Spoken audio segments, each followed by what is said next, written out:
Ciao a tutti amici di YouTube, questo è il mio primo video e vi farò vedere il deck della saga del drago bianco occhi blu. Iniziamo subito.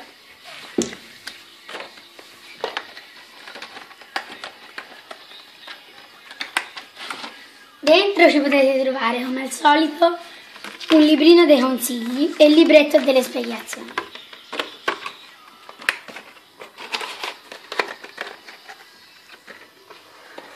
Adesso passiamo ai mostri.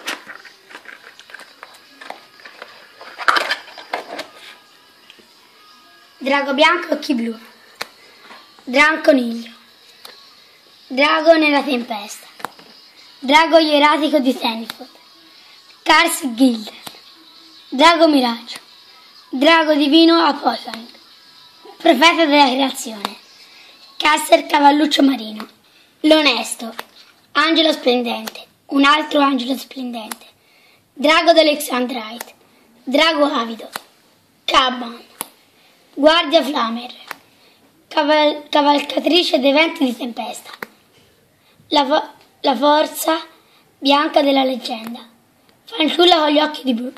Adesso passiamo alle magie.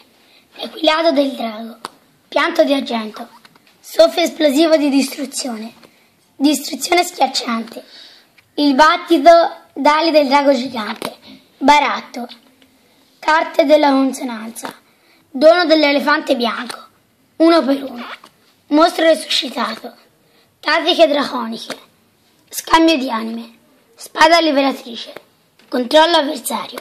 Adesso passiamo alle arti trappole. Castello delle anime drago, catena demoniaca, Kuntai con catena, condensazione di danno, richiamo del posseduto, dispositivo di salvataggio obbligatorio e vigilanza del campione. Adesso passiamo all'Extra Deck.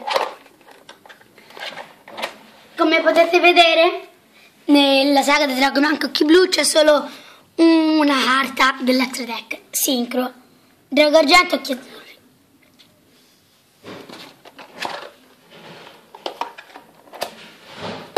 Arrivederci, ciao!